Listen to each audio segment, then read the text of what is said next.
Hello and welcome. This is the All 12 Signs video series for the first of 2 Capricorn full moons that we're having this Cancer season.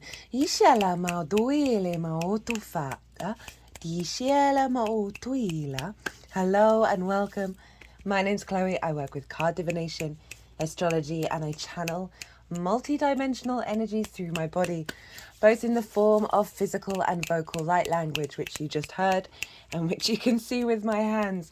All of this brings in healing, attunement, and activation codes to the messages that come through in these readings. I read for the rising sign. So for those of you who know your time of birth and know your natal chart, I really recommend you check out the sign that falls in the first house first. As I said, this is the rising sign where your ascendant is. So the astrology will link in closest with that sign. However, it never, ever, ever, ever, ever, ever, ever, ever, ever invalidates you looking at any other part of your chart. Every transit is affecting every part of your chart. Just look to whatever sign it is that you're tapping into.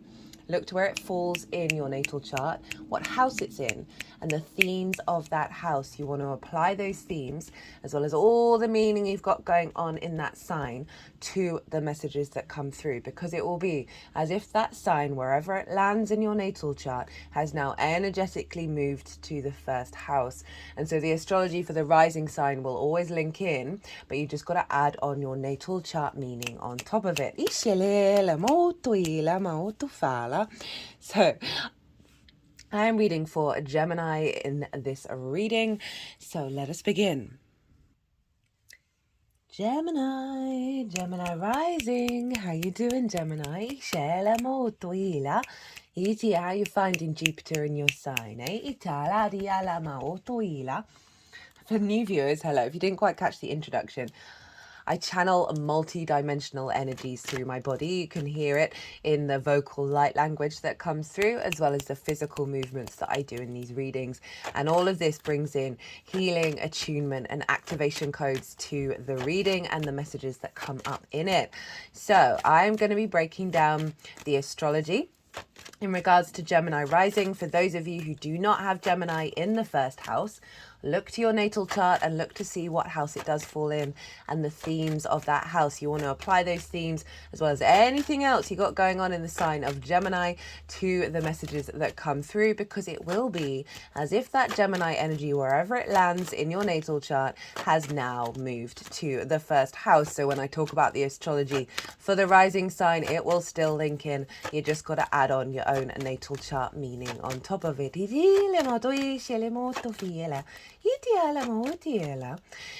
So Capricorn full moon, the first of 2.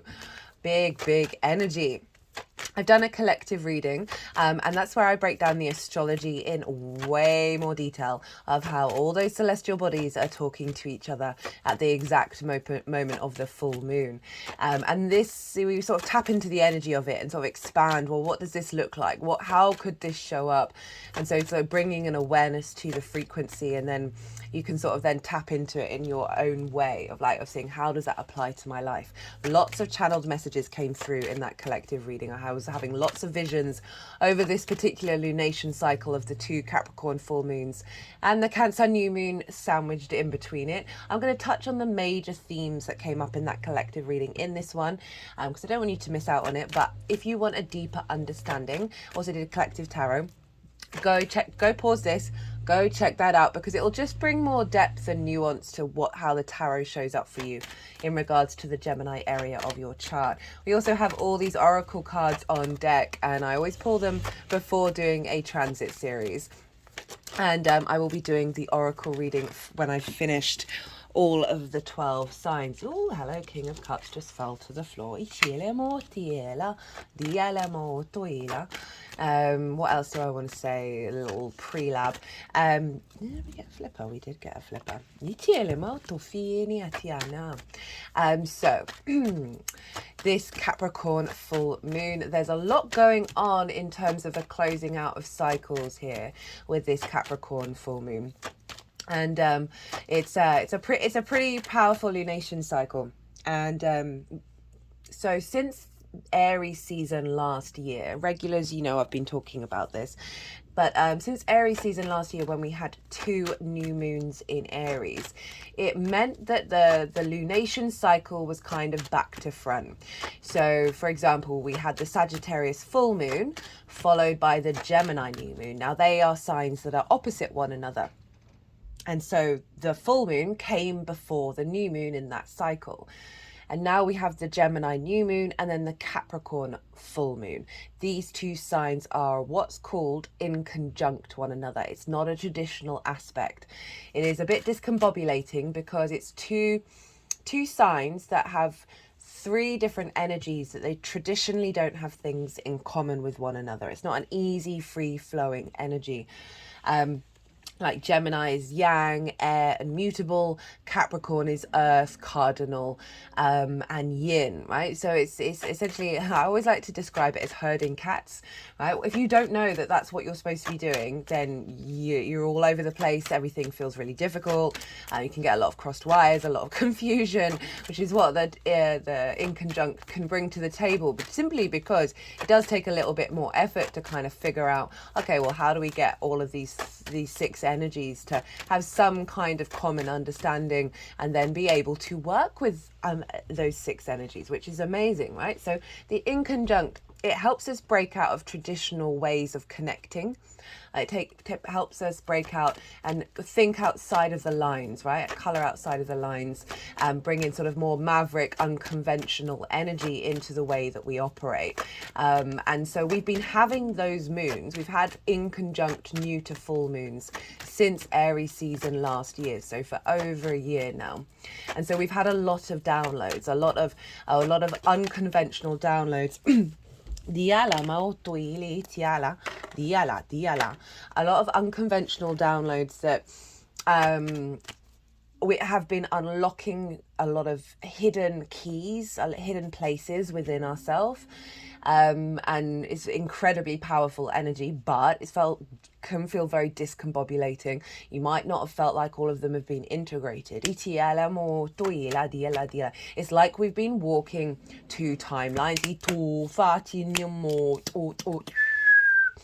One where we've got the downloads, we're in awareness of them, they are embodied, and then the other side of it is the old versions, the old paradigms where it's not embodied, where there's like a sort of a crunching energy. So this is the last in conjunct moon, so it's pretty powerful. And then we're going to switch around. Then it's going to be the new moon in Cancer and then the full moon in Capricorn. And that's a straight line, the opposition. It's dead straight. So there's an element of what we've been learning since Aries season last year is now going to go into streamline integration. So this is one of the reasons why this full moon's pretty powerful, included with the lunation cycle. So Gemini rising, where is this happening for you? This is happening in your 8th house, the house of the outside world's resources, the house of transformation. So this can be linked into mortgages, loans, car insurance, inheritance, both 3D and cosmic inheritance, taxes, as well as bonuses and commissions. It's more sort of one-off chunks of money or resources, as well as dealing and interacting and utilizing the resources of the external world. It is also linked into sort of relationship dynamics, right? Of the give and take between you and anything other than yourself. And that can be time, money, intimacy, energy. All those sorts of exchange, right? We can get a lot of codependency here, a lot of giving too much, taking too much, a scarcity mindset. And those are the kind of wounds that we can get with the 8th house, as well as like an overflow of abundance and a union and a healthy dynamic with the external. It's also your relationship dynamic with source shows up. It's a very magical house. I always mention this. Edgar Cayce, a very famous psychic, had a stellium, which means more than two planets, celestial bodies in a sign. And so you get like a powerhouse when you have that in a natal chart. Had a stellium there, which meant it was able to utilize the resources of not only the 3D world, but the multidimensional sphere and a heightened capacity to exchange with source and to communicate. So full moon here. Full moons do represent an ending of a particular part of a cycle, but we all know that there are no such thing as endings. There's always there's an elevation into the next part of the cycle. Energy is constantly transferring. And so I see lunations as portals for download codes and activation codes. So if you're watching this after the event, which is probably likely, given that it's either happening today, the 21st, oh no, Queen of Cups as well. The 21st if you are in the Americas, and on the 22nd for the rest of the world. So I see it as this is a portal where we'll get a download, right? It's honoring the cycle of the last 6 months from the Capricorn new moon at the beginning of the year. As well as with that closing out, it's then activating and opening a new gateway, a new portal. And so that energy is coming through that you'll then be working with over the next 6 months. And we're going to have 2 downloads in the Capricorn area of our chart that we're then going to be working with to the Capricorn new moon later on in Capricorn season. And so this can highlight a particular part of a cycle around relationship dynamics, around old wounds, around scarcity, of not feeling in balance, not feeling you're getting the resources that you may have had. If you've been doing the work on that, because I always suggest with the 8th house, right? Say you're a small business, or you want to set up a small business, but you're like, well, until I get that loan, i.e. the resources from the outside world, or until I make these kinds of connections, I can't do anything. With the 8th house, it has a habit of stripping us of our agency. That's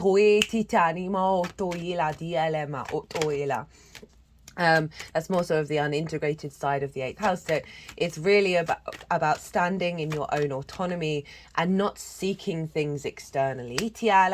Knowing you have everything within yourself. It doesn't mean that we're not going to get those things. It doesn't mean that we don't have a preference for those things. But when we stop being in conflict with how the 8th house shows up, then we can allow the evolutionary transformation to happen, where the external comes into alignment with your inner peace. So it's really about stepping into your power. So full moon here, as I said, can the universe tends to throw absolutely everything at us all the time. So it's rarely either or, is always and this and that.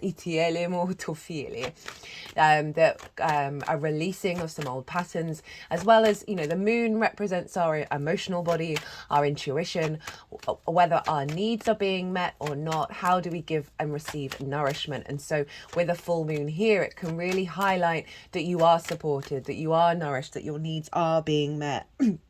And a heightened intuition, also an activation of a heightened intuition around relationship dynamics in your life. So as I said, it's with anything other than yourself, whether it's the big collective, source, on a one-to-one basis. Heightened intuition around what you're drawn to in terms of healthy relationship dynamics.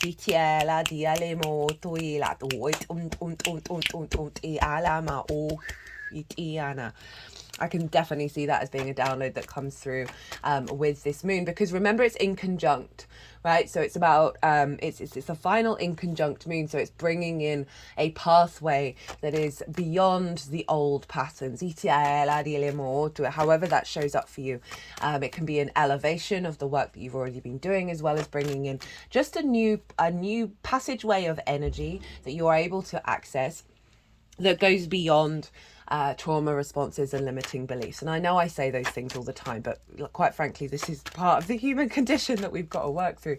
Even if you think you've worked through everything, there's always going to be something that bubbles to the surface. That's just currently where we're at right now. With that moon, so really heightened intuition around connecting with source, doing some ritual around this time can be really great, of channeling and tapping into source and having a chat, having a conversation. Great time to do some tarot or any form of divination, whatever it is that you do. Go for a walk. I love walking meditations where you're able to tap in, and also that's you going out in the world as well, which is the 8th house, so like walking around your environment.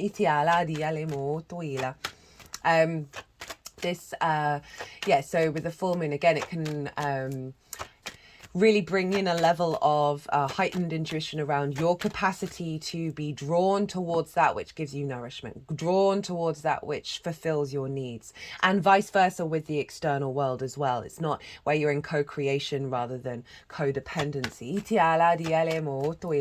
Also with full moons, always bear this in mind, that the moon is the unconscious spaces, and it's receiving the full light of the sun, which is our conscious awareness.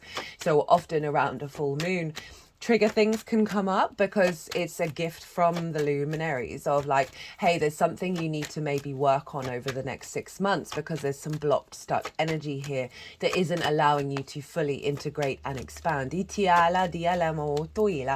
if that does happen, just, give thanks for it, and then do your own inner work around what's shown up. Now the sun is over in your 2nd house, and it's conjunct Venus and Mercury. And so often wherever the sun is with a full moon, we can get clues around validation of the work that we've been doing over the last 6 months. And so Cancer for you, Gemini rising, is in your 2nd house.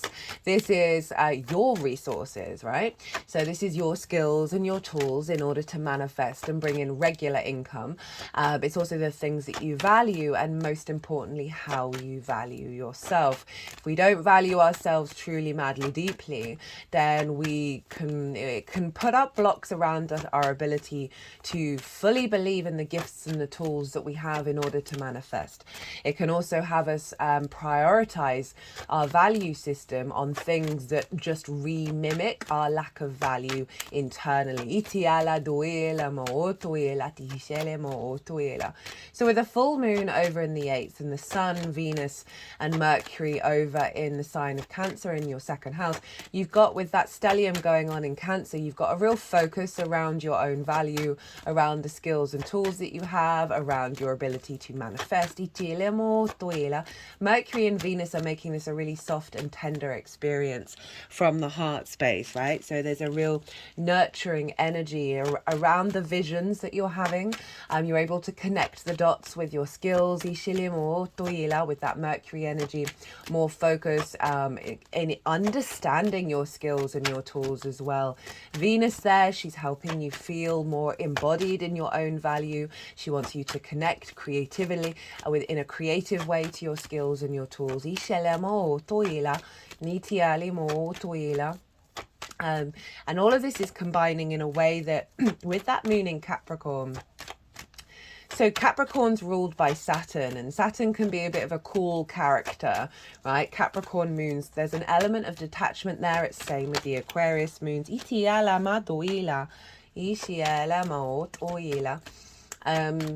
That Saturn can bring out restrictions and limitations and a sense of isolation. There is a coolness, as I said, right, of cause and effect, and like, it is what it is, get on with it, right? We've got a job to do. Capricorn is a collective earth sign. It's the final earth sign in the zodiac, and it's very much linked into the longer term cycles of our existence here on this planet. It's about legacy energy, right? It's about responsibility and due diligence, right? And there's a real capacity with whenever we have a Capricorn full moon, with that focus over in the sign of Capricorn, with everything going on in Cancer, Cancer can be quite sensitive, right? There's the element of the trigger, the hairpin trigger, hair wire, hair, something, hair, like, you know, very fine, easy trigger points with that sensitivity. And I really feel with the 2 Capricorn full moons that we're having, especially with this one following the Gemini new moon that was obviously in your sign, Gemini. By the way, Gemini, there's quite a lot of Gemini transit series that I've done recently. They're all still live. They're all still really relevant. And if you haven't caught any of them, they were so good. If I don't say so myself, the energy that was coming through in those readings was just, wanted to eat it. So there was the Gemini new moon, the Sagittarius full moon as well, because the sun was in Gemini. There was Jupiter's now in your sign, Gemini, so that's a year-long transit. There were also 2 pick a card readings because the sun and Venus came into conjunction in your sign, and as well as Mercury and the sun in your sign. Those pick a card readings, yes, they're linked into transits, but they're also kind of timeless as well. And every time, I'm really enjoying doing those pick a card readings. Every time, the messages that come through in each reading are just so incredibly powerful and potent. It's a joy to be able to hold space for them. So that Gemini new moon, beautiful energy, was conjunct Venus. So if you haven't caught any of them, I do really recommend. If you don't have time, I've got a community page and an Instagram page where I post summaries of them.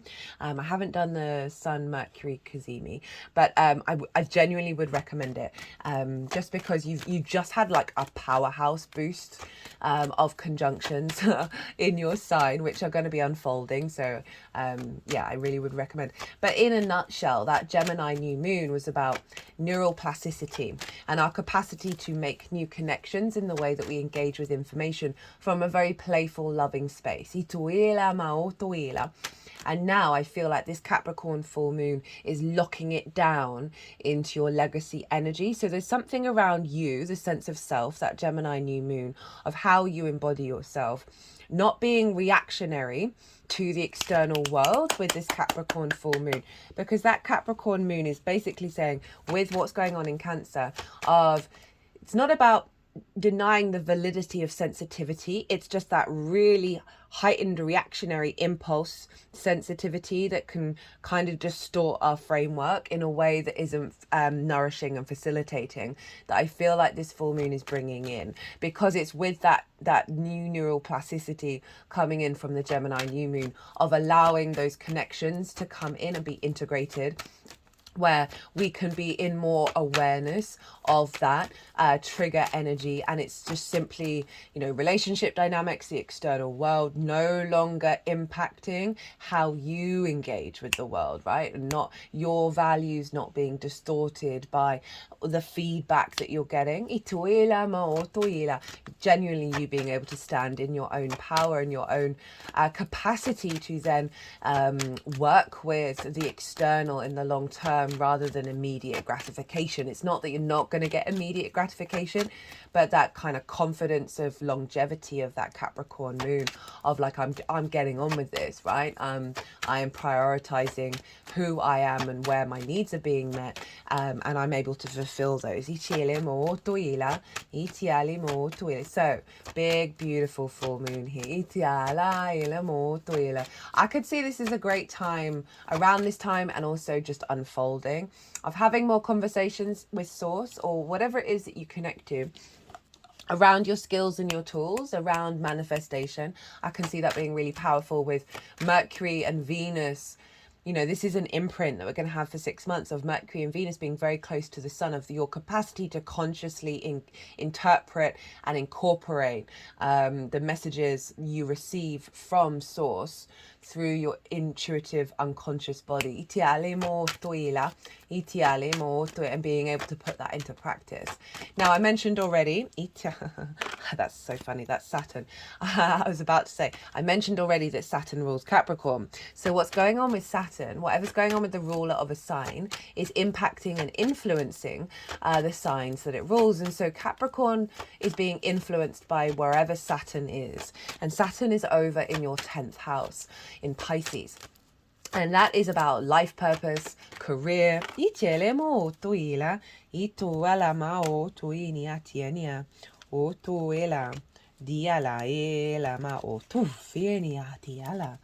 Diala, ut. There's Pisces. Ituila. Diala, utuilema. Ditinia. Ditinia. Namodu, Itiala. Ituela. Yeah, so Pisces of life purpose, career doesn't have to be life purpose, it can just facilitate it. It's about your visibility and your reputation, because it's where the sun was at its peak on the day of your birth. I like to look at the natal chart as a tree, right? And the 10th house is the leaves at the top of the tree that are striving towards the sun. They're wanting to expand, they're wanting to be seen. And so it's a really powerful house, the 10th house. Regulars, you know, there's 3 Saturn and Pisces transit series that are all still really relevant, to be honest. Saturn's going to be going retrograde in between these 2 Capricorn full moons, which is wild. I haven't decided if I'm going to do a transit all sign series or if I'm going to do a pick a card for Saturn going retrograde. It might just be a pick a card. I say just, but it's still, yeah. Anyway, that Saturn can bring up restrictions and limitations. All of this sort of heavier energy of Saturn that I mentioned already you may have been feeling, you may be feeling more weight and responsibility, but it is inherently, Saturn through the 10th is inherently getting you in alignment with your integrity, with your ability to be aware of cause and effect and the impact of that, and step into your own authority and commit to your legacy, because you're being given and infused a level of maturity and the desire to put in the work around your life purpose and your career. Just generally, collectively, Saturn in Pisces is making the magic real. So Saturn, over in your 10th house, is influencing the 8th house. And I feel with Saturn can be a bit no nonsense, just like get over it, get on with what you need to get on with. And I can see that really sort of tying in with what was coming through earlier in the astrology of you not being diminished by external responses. And also with that Saturn of like, you're going to do you, you're going to get on and do you, and you're going to be able to commit to it. I can see this as an expansion of relationship dynamics, perhaps with co-workers, collaborators, with the external world in regards to your career and your life purpose. I can also see you being seen with a heightened level of authority and maturity around your career and your life purpose in regards to relationship dynamics. I can see you prioritizing your work over relationship dynamics in a way that's healthier for you. If that's out of balance.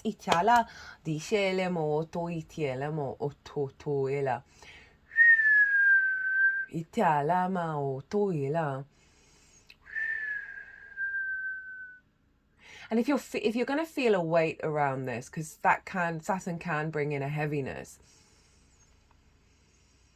I want you to then go and have conversations with Source about what that heaviness means, or tapping into your body. Whatever it is that you feel called to do, I would carve out some time whenever, if you get heaviness come through, where you're just feeling the weight of the responsibility rather than the energy that's generated from the joy of having all those things to do and feeling really connected to your life purpose. If you're feeling the sort of the weight of it or the disconnect from that, I would create space. However it is that you connect to your higher self, your subconscious, source, whatever it is that you believe in, I would carve out some time just to sit and have a chat and say, whether you receive conscious responses or whether it's simply allowing that energy to move through your body and then seeing what instinctively you do when it has done. Because often when we do that, when we clear the energy, we don't have to have any conscious awareness, but then our instinct is in alignment, and so we're then able to observe what it is that we're doing and what we're being called to. That can really help as well. So yeah, if there's stuff going on in that way, look to where your sun and your moon are in your natal chart. Look to the themes of the houses that they're in, and I want you to apply those themes. Well, you can do whatever you want, actually. I don't know why I said that. it can be helpful to be aware of those themes because they are likely to show up, one, around the full moon and the next full moon, well, any moon really, as well as play a role in what's unfolding. If you're going to do any intention work or manifestation work around tapping into this full moon energy, it can be helpful to follow your intuition about what themes you want to bring in as well, because then you're working with your natal chart on a more personal level in regards to the lunation cycle. Yeah, so that'll just give you a bit more personal understanding. If you want a personal reading and deep dive even further into this particular lunation cycle or anything else, my website is always in the description box and my email address is on the website. Send me a line. I'm also on Instagram, so you can DM me, send me a voice note, give me some context. I love to tailor to a client. My Virgo sun gets a kick out of it. But right, so I'm going to go consciously quiet now. Oh, I forgot to mention, let's talk about it now. The eclipse cycle. This is kind of important. I talk about this more, in way more detail in the collective reading. So the eclipses are in Aries and Libra. They are the cardinal signs that mark the equinoxes. So eclipses mark big new beginnings, big new endings. Now, Cancer and Capricorn square Aries and Libra, and they mark the solstices. These are big cardinal energy. This is big pivot points of the year. Now, squares are often where we see things start to manifest. We start to see things come into the 3D realm. It can bring conflict, drama, and frustration. But overall, a square is about friction. It's ruled by Mars. Mars is all about our motivation, our drive, our passion, our action. So squares is when things start to show up that are of the consequences of the new beginning or the ending. Now, the Cancer side of it is more reflective of the energy of the South Node. This is where the structures have been pulled down. There's been the release, the purge, and there's a refinement going on. The South Node energy for me is very yin. It's very inner, esoteric journey of contemplation, of refinement, of depth, of strategy. But it can see it's not big. It can see a bit of frustration where with that energy of the South Node, because it is about releasing, of letting go, of things not being built, but things coming down in order to clear space for and concentrate the energy for the new beginnings. And we're not going to have this for another 18, 19 years. And so the Cancer area of our charts have had a bit of a bashing because of this, right? Like, it's not the easiest of energies to work with.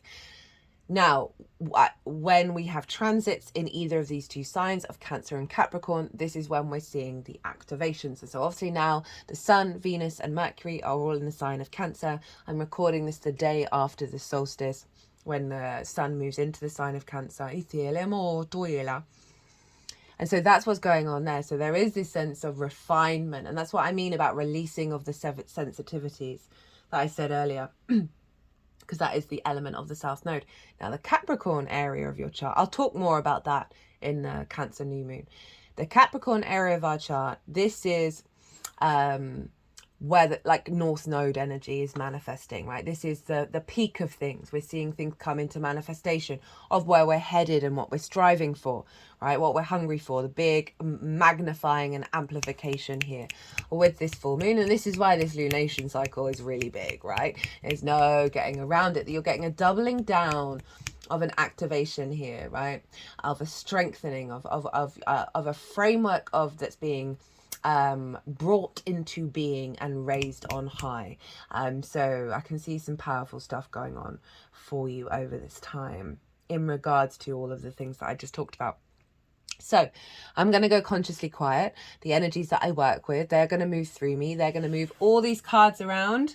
They're going to do some energetic work. And then they're going to put the cards into the 3 piles. And the 3 piles are, what have you learned? What's been going on in the lead up to this full moon? What's the download that's coming in? Oh, just got a ringing in my ear as I said that. What's the download that's coming in that you're going to then be working with? And then how to amplify the energy of pile 2, like what tools, how can you magnetize it? So while that's all going on, I'm going to soften my mind, and I call you to soften your mind as well. You've just had loads of information. Let that all settle into your unconscious, and then see what comes up with your intuition. I just felt the need to shuffle these. That was interesting. Saturn and Pisces are right there. Some alignment coming in. The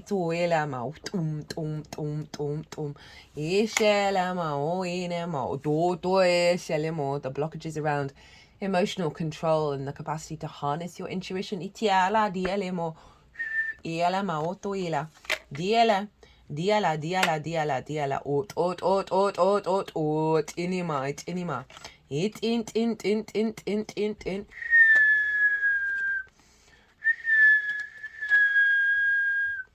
Diala, meet inia do shinima.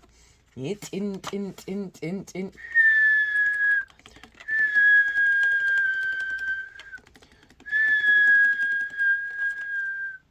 Diala, it iniana. It iala ma ot. Diala ma I ala. Duele na. Dot. Datiniana. Ituela ma itiala. Ot.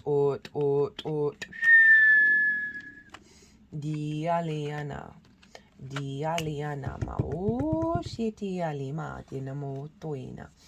It.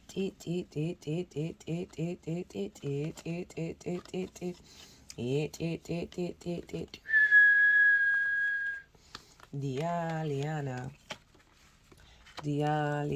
mo toinia. O toinia. Ot. Diala.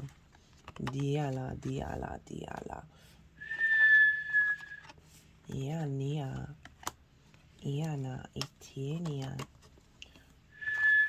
Toma lima diramo. Ot. Atienia duela ma.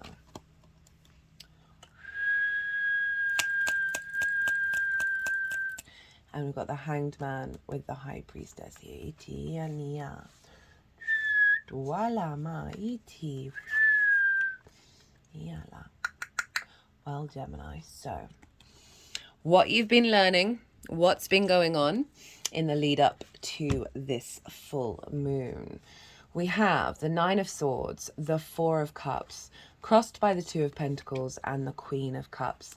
So the Nine of Swords is, it's so funny, I saw a Gemini rising friend of mine last night, and we were talking about the Nine of Swords, so that's jokes. So this is regret. This is the shoulda, woulda, coulda. Regret, resentment, pain about the past, fear, worry, anxiety, not trusting yourself, worrying about the future, being in fear of the future. That means you're in this very restless state. It's sort of the anxiety, right? The not being able to get the deep nourishment that you need from your sleep because you're in this state of distrust. So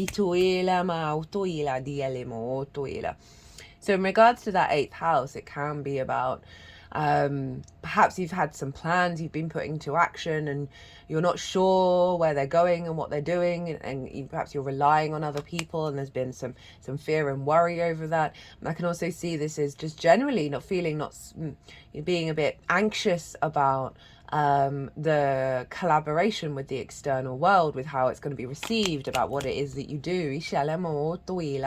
How, this is very much can be a social anxiety card. And what I'm just keep wanting to say the word trust, and how this is highlighting a lack of trust that you've been going through around being able to stand in your own power. We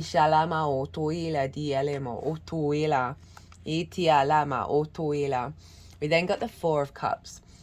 This is comparison is the thief of joy. And this can be about observing the external world. There's an element of jealousy here, or of resentment of what others have, rather than being able to celebrate it and realizing, well, they are you. and therefore why wouldn't you celebrate it? Can be quite depressive, whereas this is more anxiety driven. This is definitely more of a depressive, melancholy energy. It's quite stagnant in its nature, of just observing perhaps what, as I said, what's going on with other people, whether that's healthier relationship dynamics, whether it's a sense of abundance and overflow of feeling, with that Saturn being in the 10th, of like the other people's life purposes are going at a different speed than yours, and all of this where we're now externalizing our emotional body, and putting it out in the world rather than recalibrating it in an inner space. Because, as I said, comparison is the thief of joy, and this is very much a joy card, and you do in fact have the 3 of Cups showing up in your reading, and I love it when that happens. And so you've been navigating this and being in observation of how you're responding, right? And these feel, there's like, for all the readings so far, there's been a lot of, it's just been highlighting that there's been there's a block, there's an energetic block for us all that is being released in one way or another. That's so in those unconscious spaces. Feels so very personal, but it's to do with the collective because of that Capricorn energy. And it's kind of, Capricorn can be very traditional, so it's something here about a tradition, like a tradition in the line of your family or of your soul family, where certain situations keep repeating themselves. If we link it into sort of collective conditioning, of certain frameworks that we fundamentally in our unconscious spaces can't quite break out of. Just generally, it feels like that block is being dissolved. It's being crossed by the 2 of Pentacles. So the 2 of Pentacles, mostly for me, is all about survival mode, right? This figure is,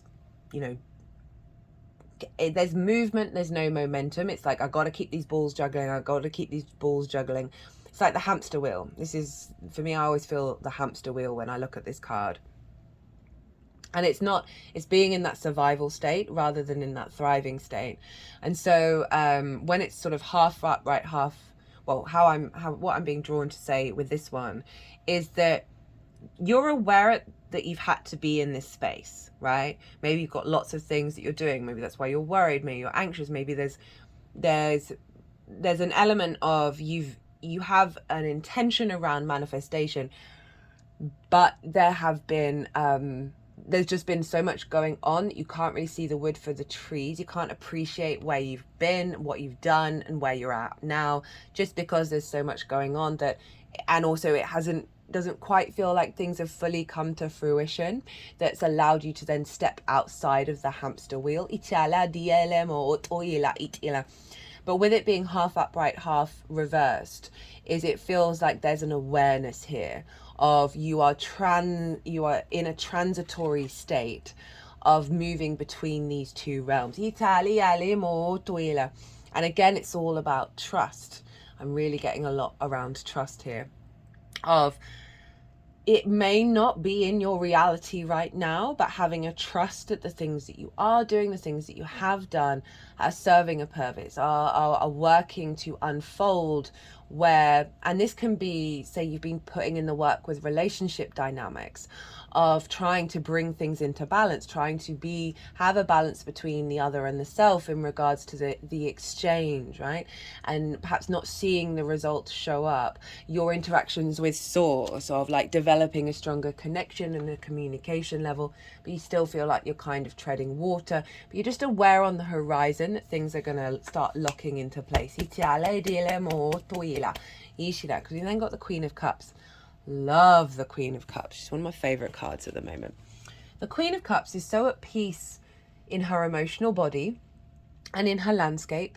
She can see far and wide. She can see very far into the future, and she's so at peace in the moment and her awareness of what may happen, that she's in a full state of serenity, so much so that her foot is turning into the ocean, right? So she is at one with her sense of self in her emotional body, right? Deeply connected to the memory of all things. And not in conflict. Queen's a very yin energy. So this showing up is saying you've been in awareness of this, and you have been deeply nourishing and nurturing any of the wounds or the frustrations or the traumas that have come up. You have been spending, because queens cultivate, they nurture, they nourish, they bring depth, they bring strategy, they bring awareness, in order to then begin to take action from a very healthy space. So I love that the queen has shown up for this particular part of the cycle. Is can see you heightening your intuition and your connection with source, and just generally creating more serenity in your life rather than conflict, and nurturing your emotional body and the responses that you've been getting, and releasing that trauma. And I really love that the High Priestess was showing up on the bottom of the deck, that is saying that what you've been clearing out is allowing for a deeper sense of faith and knowing, because the High Priestess, this is the Moon's card. She knows she is drawing all that she needs that creates fertility and abundance in her life towards her. It's not about not taking action. It's about having a level of deep trust of self that things are going to unfold. Yes, it's a surrendering to your true nature that then allows that intuition to instinctively take action rather than through a level of control and planning. So overall, there's that double moon showing up, and it's underneath the 5 of Cups of like moving away from a sense of grief, whether it's over situations or whatever it is that you may have felt that heaviness of, that's being released and transformed into a heightened intuition, as I said, around your needs being met with the external world, of what you're drawn to, what relationship dynamics I feel with that Venus Mercury Sun energy in Cancer of your value, right? How you value yourself. That when it comes to relationship dynamics, that are perhaps more on a one-to-one basis, that then ripple into the collective, of you being very confident, being able to communicate from a place of deep value of self, be able to communicate your values with others, and you're going to get a feedback loop with that, right? So this is about following your intuition and your confidence to be able to bring that into being without any expectations or assumptions of how people are going to respond.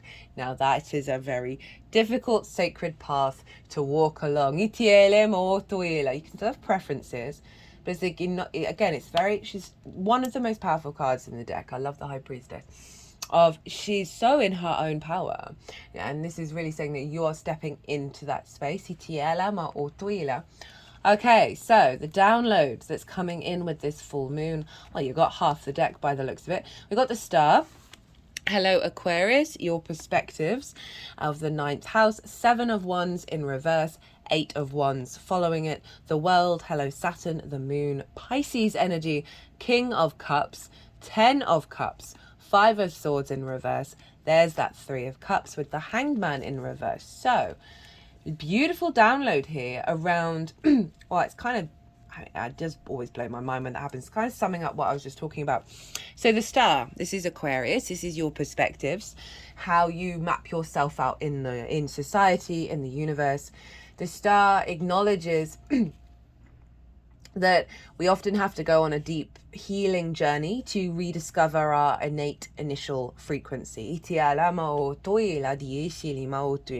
But what I'm really getting from this is she is unclothed, she is rid of masks, right? She is as close to her authentic self as humanly possible. She is embodying her star energy, her starlight, right? The sense of the blending of the galactic with the earth energy combined. And when we do that, through embodying that energy, we heal the world. But this is saying, this is you stepping into a space of being confident in yourself and your frequency, of how you then engage with the external world, right? It's also representing, as I said, your perspectives and your deeper understanding of your connection to the external world from a really powerful place. This can be you being seen by the external world as this, right? It's a very healing card. Your capacity to engage in the world on a very healing basis. But remember, this is linked into Saturn over in your 10th house in regards to your life purpose, your career, your visibility and your reputation. And having the stars show up is really saying that there's a shift around your visibility and also your understanding of your own unique path and your capacity to walk it, right? Seven of Wands in reverse. Seven of Wands, along with this Five of Swords, where are you, are my two key cards at the moment of what this species is going through. What we're two archetypal energies of what like keys. If we nail this, if we manage to shift this frequency, then we're going to become far more integrated and expansive, right? These are the struggles, these are the challenges, should we choose to accept them. This card, the Seven of Wands, this figure is standing on a cliff top. They are on the higher ground, right? They have something of value, but look how unsteady they are. All right, they're really in a state of panic. They're wearing different shoes, right? Nothing wrong with that. But when you're standing on very sort of uneven territory, right, having heels that are different heights can unsettle us and unstabilize us. This person doesn't look very stable. And they're in this frame of work of, oh, I've got to now be in competition mode. I've now got to fight these off. These ones aren't necessarily attacking this figure, but this figure is like, oh, shit. Got to prepare. It's kind of like the competition mode, the scarcity mindset. And so the reason why this is archetypal for me is that we are source, we are love, we are abundant, we are of value. And we have a lot of shame. Came up in the collective reading about there's some blocked energy around us, genuinely being able to forgive every version of self in this lifetime and in all the others. And that there's something being released here that allows us to genuinely embody a deeper sense of I am of value, like and really feel it. So in reverse, this is no longer seeing the outside world as competition, right? Not being able to see your own value when you engage with the outside world, especially when it comes to your life purpose and your career, and a sense of restriction around visibility that perhaps based on something sort of fundamental in how you see yourself, whether you're conscious of it or not. Always bear in mind you've got a lot of ancestor and soul shit running around in those unconscious spaces that you might have no idea about. But so yeah, and with the fact that Cancer is your second house of your values, I'm really loving that card came up, followed by the next card in the deck, the Eight of Wands. This has been showing up a fair amount for everybody. This is about alignment. All these wands are heading in the same direction, right? There's a real sense of all those inconjunct energies coming into alignment. This can represent situations external to you that are going to move quite quickly. That's bringing in this frequency, as well as just those things happen because of the alignment that's coming in. So as I said, like all of the sense of what you've been working on, what you've been establishing is coming into flow. We then have Saturn and the Moon, right? The Moon is Pisces. Saturn is the world card.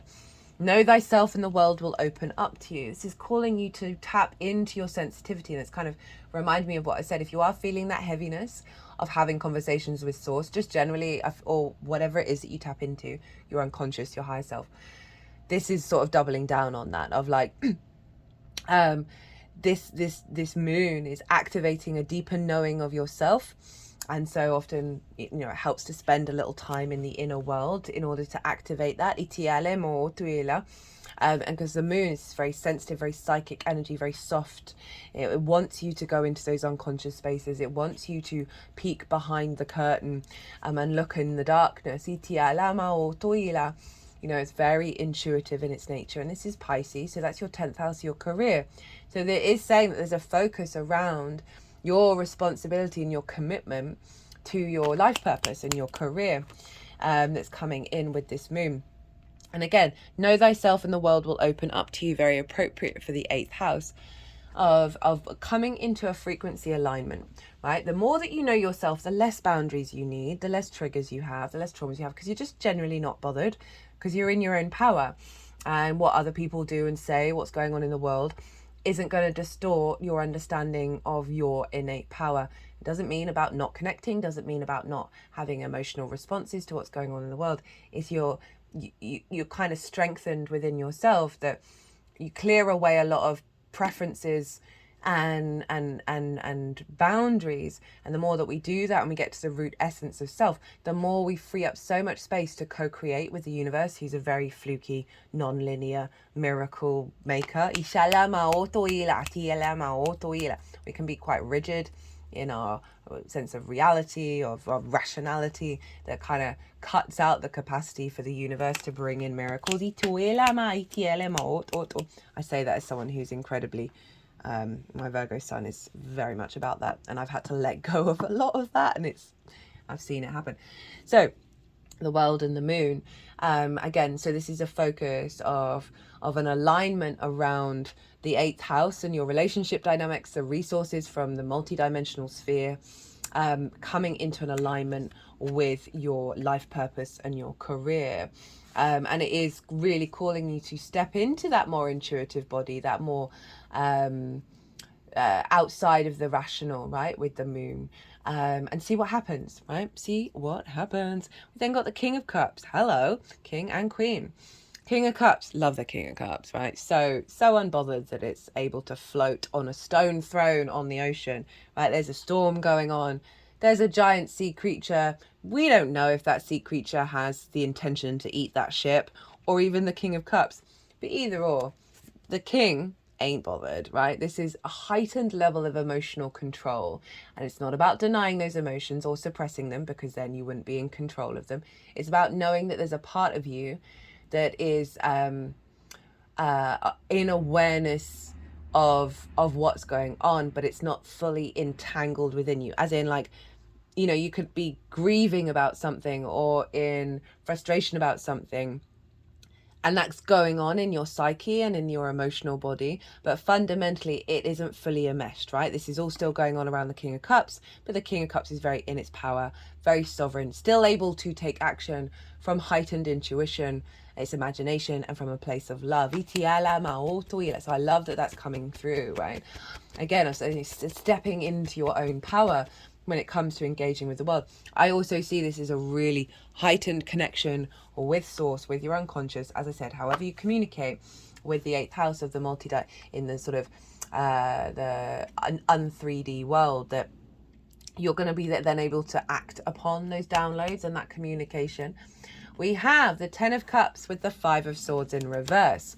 So 10 of Cups is the reflection of the 9 of Cups in the external world. So the 9 of Cups is all about inner gratitude and abundance, right? Of generally being like, no matter what's going on, I am fully embodied in my gratitude of existence, right? I'm at peace, I'm in flow. Now, when we're in alignment, right? When we're in our flow, our chakras are in alignment as well. And I see the rainbow as the chakra body, right? The light refracted. And all these cups are in alignment. And so when our inner self is in alignment, we then see that externalized in the outside world. We then start to see rainbows. So this is saying that through this download, there's you're seeing external manifestation, right? Very, very on point for 8th house transit. You're seeing external manifestations of kind of like the happily ever after, of like things in your life coming into emotional flow and emotional contentment. So I love that with that King of Cups and the 5 of Swords in reverse. As I said, this is the other archetypal card. So for me, this is the most difficult card in the tarot. Right, this is about winning at all costs, right? And enjoying the fact, having a great deal of satisfaction that other people have lost. And there's a sense of the bully in the room and the victim mentality. So often that bully was victimized, right? There's a small percentage where that's not the case, but most of the time it's through trauma. But this figure has won the 3 of Swords, right? So they've won heartbreak. They've won this sense of heart discord. And this can be the mind. This can be your mind being the bully in the room. Where you've seen this, you've seen things in conflict. Your mind is constantly expecting conflict to show up in your relationship dynamics, in the outside world, that you're perhaps always going to be in that victim space. Or this can very much be about then externalizing that inner victim as the bully externally as well. Italia, that's not going to be for everybody. We are all of these things, by the way, and I'm saying this with no judgment whatsoever. Never, ever, ever. This also can be like that you've gone through a cycle where the external world has just been quite combative. Those dynamics, the experiences have just always kind of brought up a level of discord. But this is in reverse, so this is falling away. This is you no longer needing to be in that state of conflict, whether that's internally and then represented externally. And that I love that that's falling away, that there is no longer this imbalance, this sense of hierarchy, right? The domination and subjugation. There's more collaboration showing up. We then have the Three of Cups and the Hanged Man in reverse. Big fan of this, especially after that Four of Swords. So that's the Three of Cups, that Four of Cups is feeling that they don't have, and the Five of Cups is feeling that they've lost. So the frequency of this moon is bringing in an activation cycle around you being in flow, in enjoyment, a sense of abundance with others, right? You're in union, you're celebrating one another. There's a real sense of community and joy, with how those dynamics are showing up, right? How the resources are perhaps bringing in, whether that's material or otherwise, bringing in more opportunities for you to then relax and celebrate.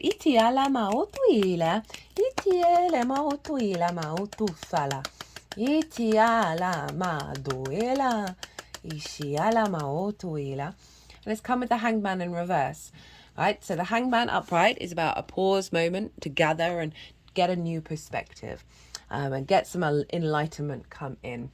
And when it's in reverse, this Hanged Man, with all that wisdom, all that knowledge of everything that you've learned, this new perspective, you're then taking it out in the world. So there's something about you sharing your skills and your tools in the world, right? And overall a deeper sense of confidence and embodiment on the planet that isn't being distorted by the external, because you've received an integration of this perspective that's allowing you to walk your path in a very I love the flow of this, right? There's an ease, there's a flow here with that High Priestess out into the world.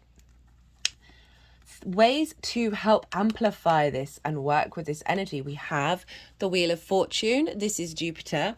The Eight of Pentacles, the Four of Pentacles, the Three of Pentacles. Big pentacle energy showing up for you in how to put it into practice in the material plane. Wheel of Fortune, I love this when it shows up as like how to work with that energy, because this is the Jupiter card. So it's asking you to tap into the Jupiter energy, right? And this is about fate changing, to acknowledge that the wheel is changing, to to try and bring that to the forefront of your mind. That if you may have been going through some difficulties or just things not quite working out in the way that you would like, that there is an energy around you that is shifting, and to just be consciously aware of it, perhaps doing some meditations every morning of tapping into the Jupiterian energy. It's in your sign, by the way, Gemini, I mentioned that already.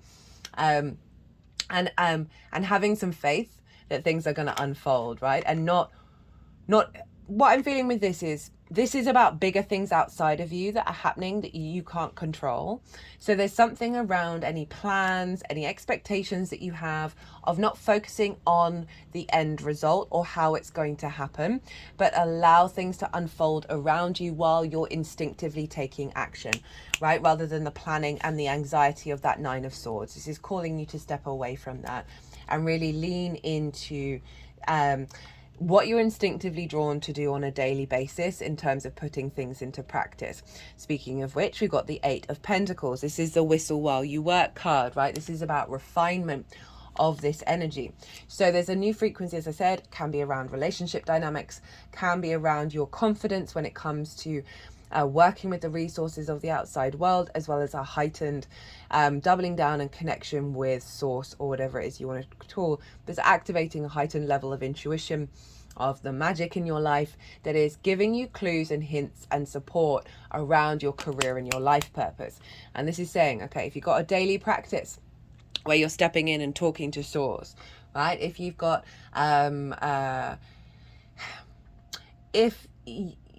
this can be about a daily practice of, okay, well, how do I want my relationships dynamic to be? How do I put that into practice every day from my point of view? If you're working with other people, this can be about finding the joy in the process.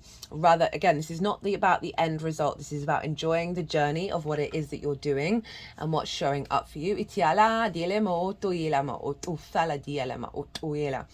And cultivating what's happening on generally just on a daily basis, and finding the joy in the experiences that you're working with. This can be, perhaps you're working on a project with the external world, you're utilizing the resources from there. This may be like a project with another company, and you may be in a bit of fear about whether you know what to do. This is really saying, just put in the work, do your best every day, just step up and see what comes.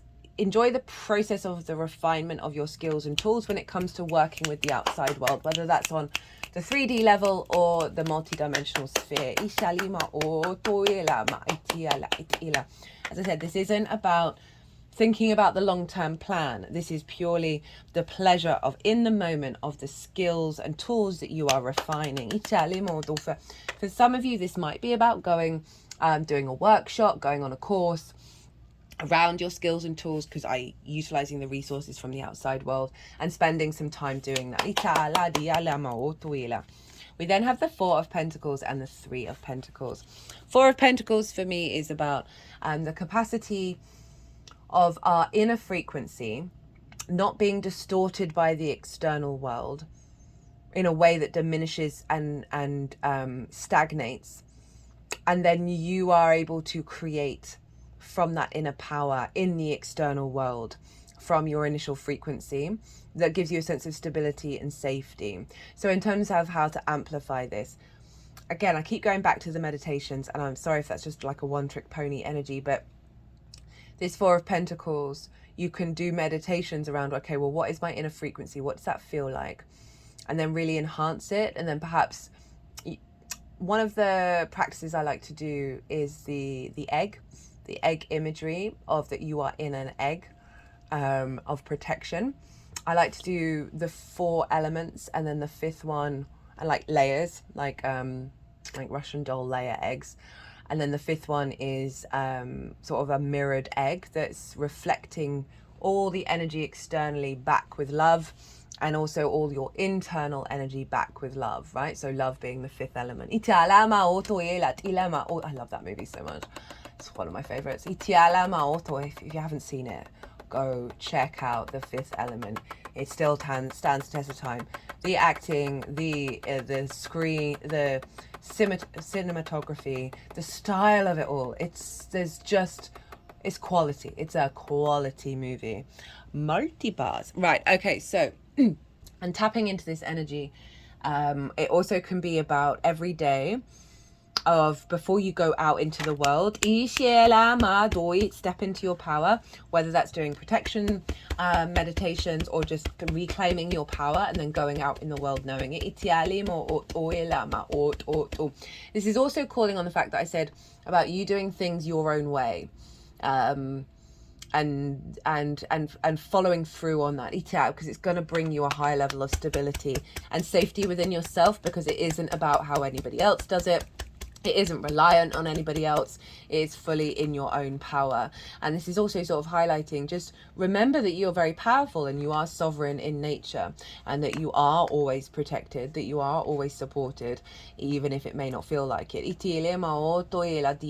But what I'm really getting with this is like you are walking your own path, right? 3 of Pentacles. This is all about mastery, right? As well as collaboration.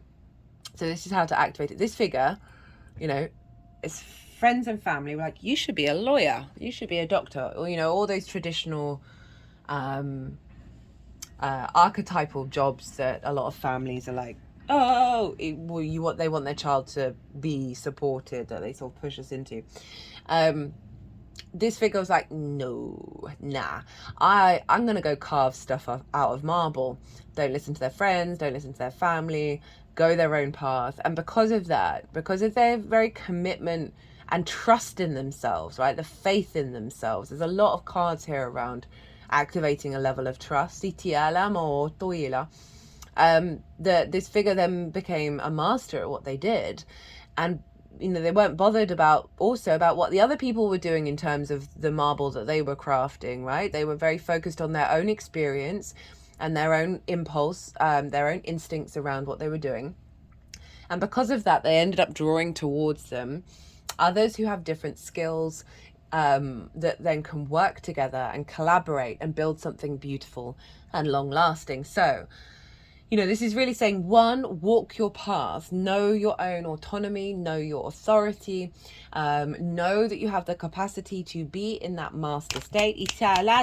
Trust in yourself and your experiences.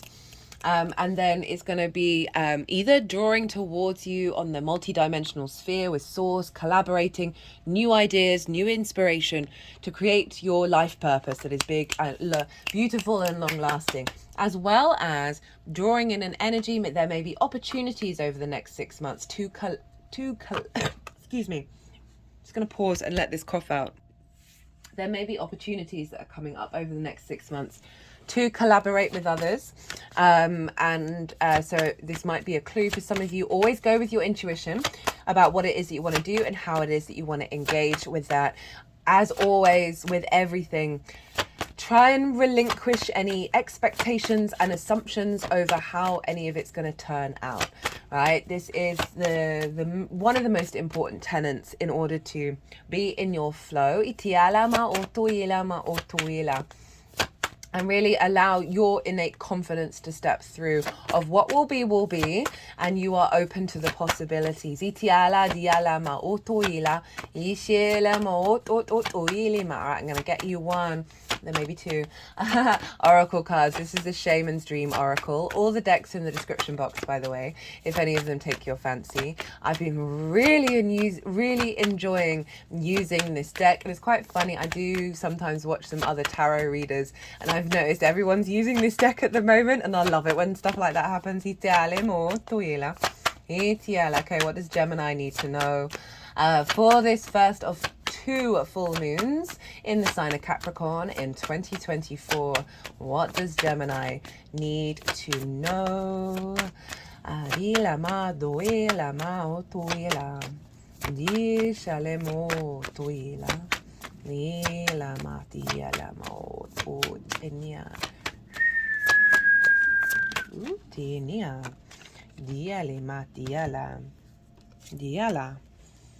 Whoa. Okay, we got 3. I'm giving you 3, Gemini, just because I'm in that kind of mood. We got the wall, obstacles. This has been showing up in these readings because it genuinely does feel like there's a block that's being released. We've got the crossing, initiation, and then perfect storm, the courage to step into life. Ooh, I kind of love what's going on here in terms of this portal, right? Leading into this portal, leading into the crow, the raven, and they are very clever, canny animals. Right, what have we got here? Love this deck so much. The wall, obstacles, being inconvenienced by life, detours, non-action. It kind of feels like what's been going on here. There are moments in your life when you are so geared up, so sure that you're on track, with such drive and momentum that you are shocked and confused when you encounter a wall.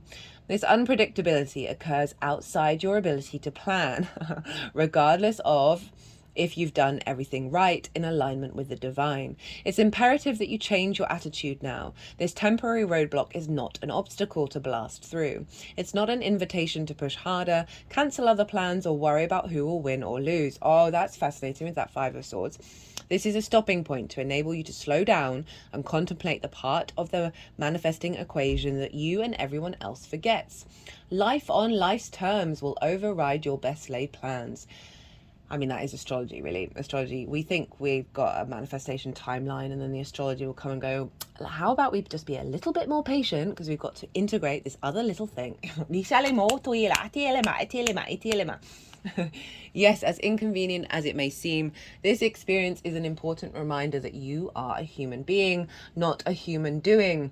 Perhaps you're being reminded of your mortality, or that you are but a small part of a bigger universe where your destiny intersects with others. Your life may be meant to serve another purpose at this moment, and your intention meant to be directed elsewhere.